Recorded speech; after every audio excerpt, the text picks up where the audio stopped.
Welcome to day 10 of Vlogmas. Can you believe it? It's 3 sleeps to go till Christmas. Double digits of vlogs out every day, which is just a new world for me. I've never been in this place before, but here I am, we've made it. So you'll see an empty arena behind me. That's because today we are doing a dressage vlog. I posted on my Instagram a couple of hours ago asking some questions from you guys and some things that you want me to work on. I get so many questions like, how do I do this, how do I do that? Obviously I'm not a professional, but I have my own ways of doing things, so I thought I would share them with you today. So I've taken on all of your questions and your sort of things you want me to show you, and we're going to work through some exercises with there, and I'll talk you through what I'm doing. We've got things like top tips for improving your dressage marks. We've got how to start lateral work, how to keep them supple, how to get them to long and low, why I do long and low, how to keep them in a consistent outline. We're going to be covering loads of stuff. Hopefully I actually cover all of that stuff I've just mentioned. If I don't, stay tuned for part 2 of this vlog if you enjoy it. If you like and comment, subscribe. I don't know where the buttons are, but they're somewhere below you right now, somewhere down there. But I'm just going to get the giveaway prize out of my lorry, which is just behind you, because I use it every time I compete, so it's tucked away safely in there. I'll show you what that is and then we'll get going. Yeah! Guess who's back? Back again. I'm editing that right out. Some of you will have seen this little bag before. I'm going to cover the sun with my giant elf head. This is my stock bag that stays in my lorry all the time. You may have guessed the giveaway today is with the lovely BeBold Equestrian. So they specialise in bespoke stocks out of these beautiful fabrics. If anyone's watched my dressage vlogs or the how to tie a stock video, you'll know what an obsession I have with stocks. I don't know why, it's just a bit of a weird thing I have. The prettier the stock, the better. I like them to look unique, which BeBold completely does. They have loads of different fabrics you can choose from. You can see these are my 2 BeBold stocks here. Really pretty. I love a floral stock, but anything patterned, I just love. Even they've got some really nice cream ones with embroidery on. Beautiful. They look great with navy jackets and black jackets, so highly recommend those. And also they do matching scrunchies, which really just makes my dreams come true. Look at this. So this is my little tweedy scrunchie. And then this one matches that stock and this one matches that. Amazing. People have asked me, does appearance matter with dressage? How do you look so smart?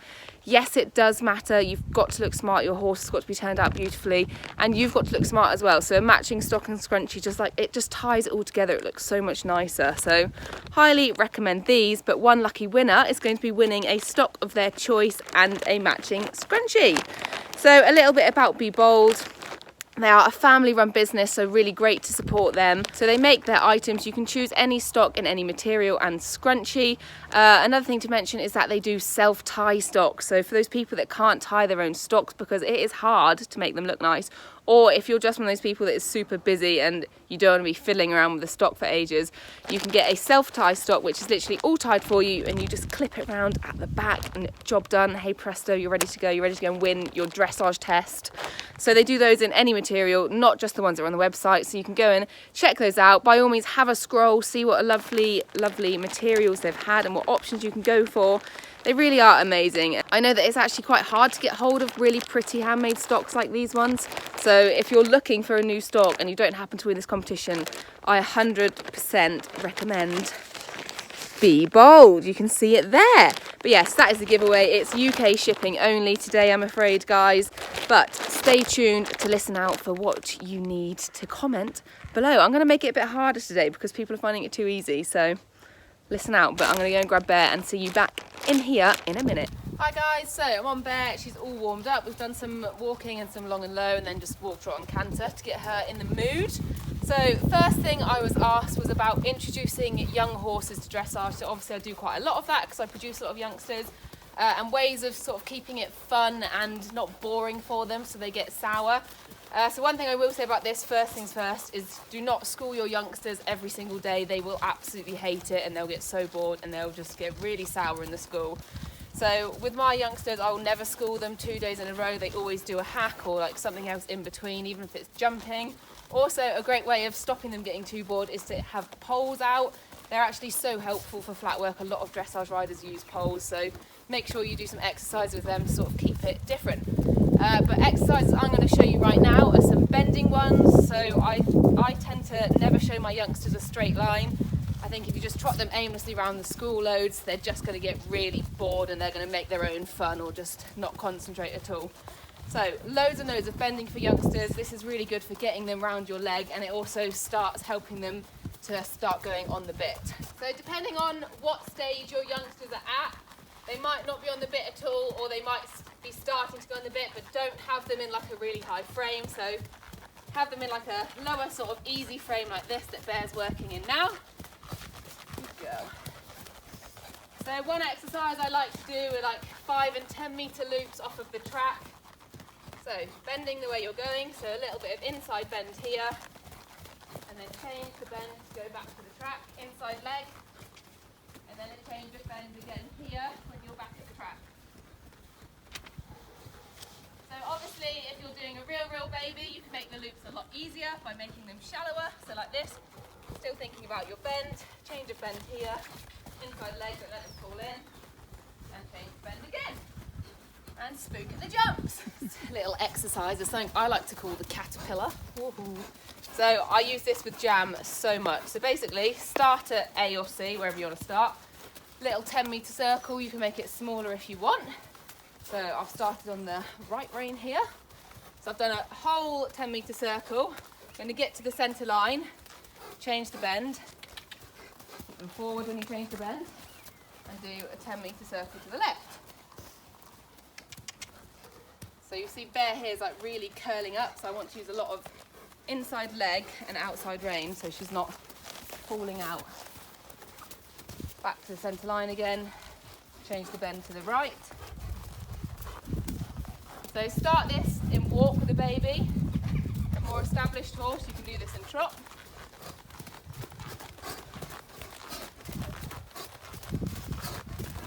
And it's so good for balance, this one, because you're working on quite a tight circle and the changes of bend actually come up very quickly. Also good for tense horses that perhaps get a bit sort of above the bit and feisty when you change the bend. So Lara warms up doing this exercise at an event. I look a bit weird and I annoy everyone in the warm-up, but it works. So you're basically doing a series of figure of eights, aren't you, up the centre line? And then we've made it to the top. Whee! Okay, so once you've done all the bending exercises with your youngster, you're going to want to start getting them on the bit. First things first though, I always introduce long and low with my horses. You guys will know I sound like a broken record when I talk about this because I absolutely love it. It's great for building up muscles and top line. If you watch her neck here, you'll see it's all wobbly. You can see it really well from up top. The horse's neck don't really... Okay, so once you've done all your bending exercise with your youngster, you're going to start thinking about their head carriage. So I always start with long and low. I think it is the first sort of step of getting a horse correctly working. The ideal frame, as you'll see with Bear, I'd prefer her nose to be a little bit more out than this, but you're basically looking to take the bridle down and forward. One thing to mention is if you're on a young or fresh horse, make sure they're warmed up properly before you do this, or that it's the right day to do it, because they can do silly things. Okay, so it's a really great thing doing long and low to build up muscle, literally all over the horse, but especially if you watch this part of her neck there, you'll see it's all wobbly. This is like the only frame that the horse's neck is going to do that, so the best way of building up that muscle there is to use it doing long and low like this. So to get your horse doing this, Bear's not a great example to use because I've been doing it with her for 3 years, so she literally knows that that's what she's got to do. But I use a pressure release technique. I think that's great for horses. It's very black and white. So a youngster's going around with their head in the air, pressure with half halt and with your leg. They put their head down, pressure releases, head back up, put the pressure back on. It's very simple. They can pick it up really quickly. They'll start to take the bit further and further down, and then just see how much you can get away with, how much they'll take forward. So you'll see with Bear I'm doing little adjustments, little half holds, just to take it forward. Yeah, that's long and low. Okay, so something else that came up a lot when I did the questions, and also I get a lot of comments about it, is how I get my horses to stay in such a consistent frame.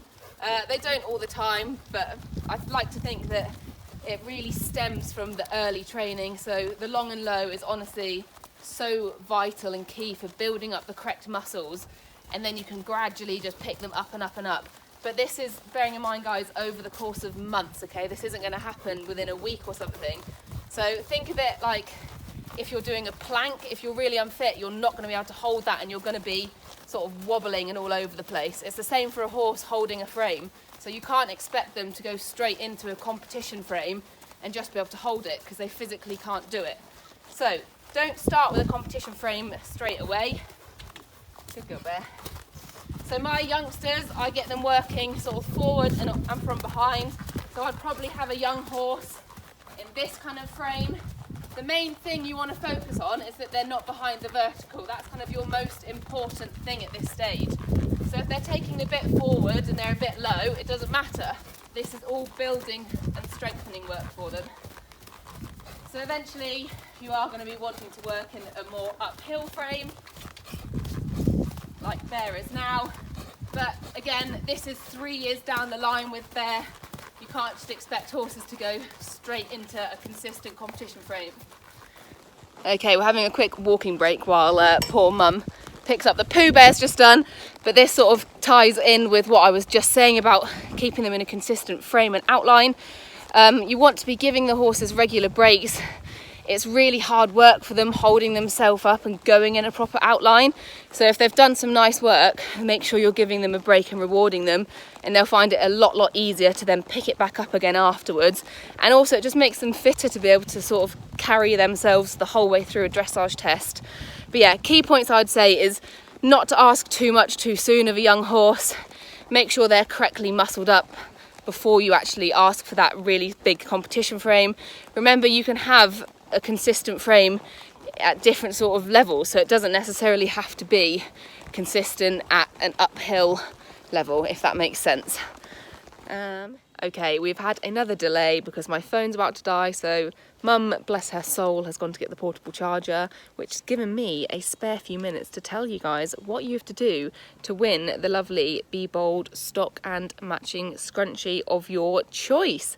So to make it a little bit harder, because I think it's been too easy and people are guessing what they need to comment without actually watching the vlog, so we're going to trick them. All you lovely vlog watchers are going to help me trick everyone else.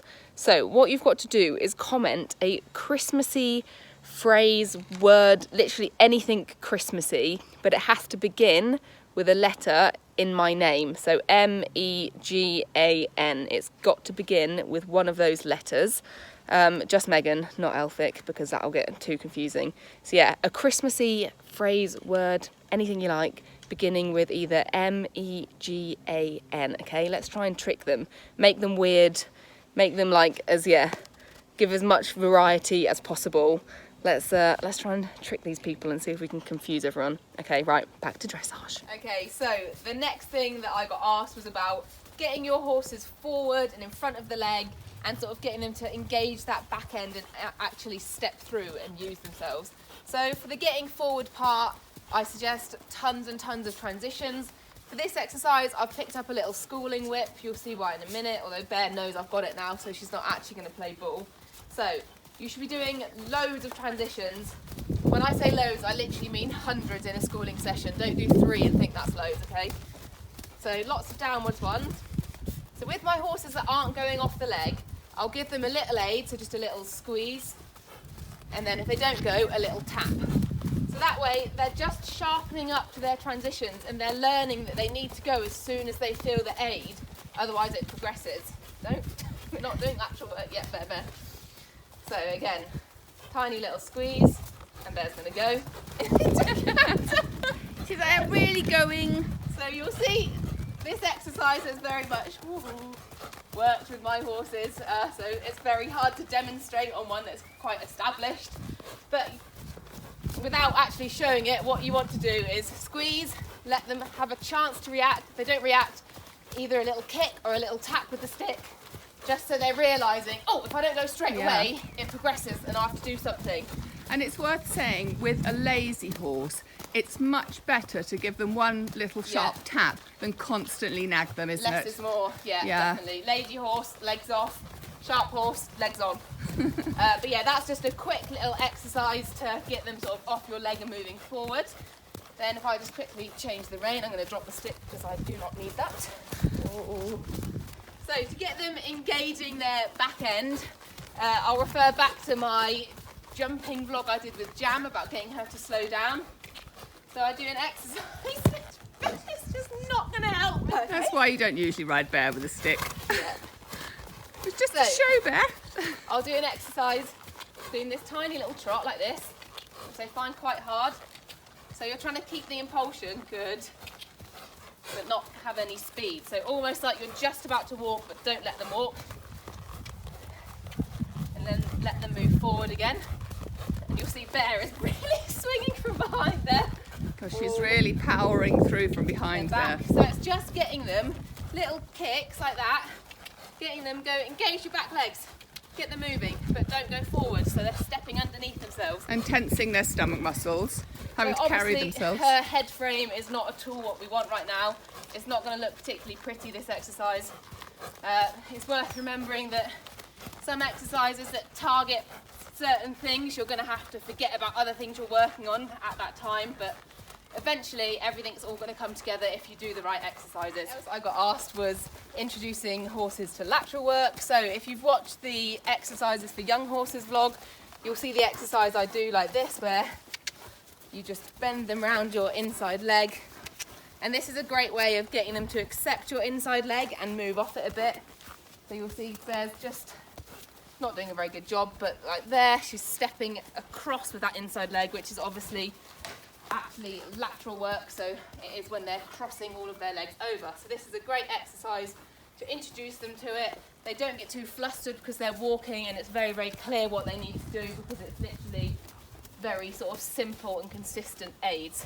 So I'd recommend doing this with your youngsters first. Once you've done that, I always start my youngsters on a circle when I'm introducing lateral work. So this is obviously talking about leg yielding for the minute. It then sort of progresses up to shoulder in and quarters in or caviar. So start on a 20-metre circle, then bring them into a 10-metre circle, and then you're going to just gently put that inside leg on and push them out and let them drift out like so.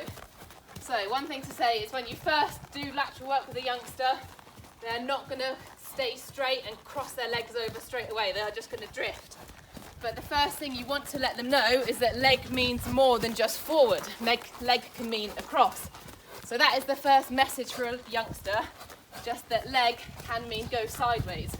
So even if they're drifting, it doesn't matter, they're doing what we want them to do, and then you're going to progress that into staying straight and crossing their legs over. So after I've done this with a youngster for a few weeks, I then move it on to going along your 3/4 line and pushing them over that way, because that way you can see if they're staying straight or not, but obviously that's a progression. Okay, so a little clip of Bear doing it on the 3/4 line here. I'm trying to look as straight as possible. Inside leg, outside hand, just to stop her curling in. And yeah, like so. That wasn't the best example because Bear hasn't done flat work in about a month, but sort of spoke you through what I'm aiming for, even if I didn't show it. Gives an idea. Okay, so another thing that we're going to discuss is about horses that get tense and start to anticipate movements, or like you putting your leg on or that sort of thing. So this also ties in quite nicely to horses that get very tense before a dressage test, because I do the same things with them. So first things first, I want to get my leg on. I'm going to be doing that exercise I showed you a minute ago of bending them around my leg and walk, just so that once you've got your leg on, it's not a nasty surprise to them when it goes on, because often they're a bit sharp or tense because your leg's going on, off. So horses don't really like that. One thing that I find really good for tense and horses that anticipate things is to do heaps of bending, like literally make the weirdest little exercises up in your head. Don't let them think about where they're going. Forwards. So you'll see there, she was so confused about where she was going, I actually got to put my leg on her. So tons and tons of this. You can do it in your warm-up. You might annoy people, but it's going to be good. And also introduce bits of lateral work so you can start getting your leg on. Another thing I find really useful is to use your voice. So talk to them loads in the warm-up, tell them they're good. Normally they get tense because they think you're cross with them or they think they're not very good at it. So if you tell them they're good, give them lots of pats and reassurance, it's going to calm them down. Even in the ring, I sometimes like hum to them really, really quietly. Obviously you shouldn't be talking to them in the dressage test, but a little bit of humming can be alright. And then just make sure you're giving yourself plenty of time, because if you've not got enough time, you're going to get stressed and then they'll get stressed as a result. So we've spoken about our horses getting tense, but obviously we get really, really tense, which is often the reason that they get tense in the first place. So that's worth addressing. So I find the thing that stresses me out most at a competition is not knowing what I'm doing and not knowing how to deal with the horse I've got on that day. So building up to a competition, I make notes every single time I ride about what worked well for them, what exercises I did that they responded really well to. You need to keep doing this because it's going to change throughout the course of the year. And then with that information, I just make little sort of plans for what horse I've got on that day. So if I've got a fizzy horse, I know that I should be putting my leg on, I should be doing lots of lateral work to the left, say. I should be doing transitions, I should be doing figure of 8 exercises. So I'll have different sort of plans for different days, and I can look at those before I get on the horse, and I just know that I've got, say, 4 things to do with that horse to warm up, and then I've got a plan, and I don't feel like I'm getting flustered and that I'm thinking of what to do 10 minutes before I'm going into the arena. It's worth saying that the worst thing to do before a dressage test, I personally find, is to just trot aimlessly round and round and round and round, because the horses get so bored and you're not actually fixing anything, you're just staying in this one rhythm and doing this one exercise, which realistically is not what you're going to be doing in the boards. Moving on from there, I find it's helpful to know that you've got your sort of centre line sorted, and people ask me how I work on my centre lines. So there's an exercise at home that I can do where I set poles up going up the middle for me to trot through to keep them straight. But when I'm actually on the day of a competition, what I do just after the bell's rung is I do a tiny little figure of 8 like this, 10 metres, and it just gets them bending both ways. You're going to have a little bit of space. You can get them moving forward like that. Okay, so to finish off, you guys asked me for some like cheats to getting a good dressage mark. Obviously there's no cheating when it comes to dressage, you have just got to put in the hard work along the way, but there are a few really simple things that I think make a big difference. So one really easy and quite obvious thing that I see people not doing so often is I always start on the rein around the outside on the way that I'm going to turn at the end. So if I'm getting to C and turning right, I'm going to warm up on the right hand rein, so they've already got their right bend, and then go up the centre line, and it just makes for a much sort of more professional looking start, and also they're bending the correct way, so you're going to get a better turn at the top. So next thing is just for like the presentation of the test. Obviously you want to be looking up, thinking forwards, nice and relaxed, not getting too tense. One thing I do is I always change my diagonal in the same place. It just makes it look so much neater. So I personally always change my diagonal when crossing the centre line, but otherwise you could always do it when you get to the track, say. So it just looks much smarter to the judge if they always know that you're going to change the diagonal like on the track or on the centre line, rather than doing it in various different places. Another thing that I always have to remind myself time and time again is that if one movement goes wrong, it really isn't like the be all and end all. Just try and forget about it, because I know that I used to get so worked up about a movement going wrong and then it ruined the rest of my test. But realistically, if you work it out in percentages, losing 2 marks on one movement counts for like 1% or something of your overall mark. So forget about it, move on, and just try and relax and like don't rush and just enjoy the rest of your test. But those are kind of my key points for improving your dressage marks. Obviously there are literally hundreds, but at the end of the day it is like working hard, training lots, and yeah, doing it correctly. Okay, I've got off Bear because she's sick of me jabbering whilst on top of her. Thanks for that, Bear. Nice. But thank you very much for watching. I hope that this vlog was useful. Obviously there are literally hundreds of things and I was literally just breezing over them, so forgive me if I've missed out gaps. This isn't a vlog looking for people to get in the comment section and tell me I've missed loads of stuff. I know I've not gone over everything in depth, but I've just wanted to give you guys a taste of what I do at home and like certain exercises to work on certain things.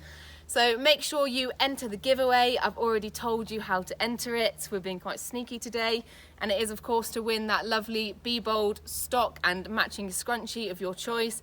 It's UK only, this one, guys, because thank you for watching. I hope you've enjoyed it and I'll see you for day 11 tomorrow. Yeah!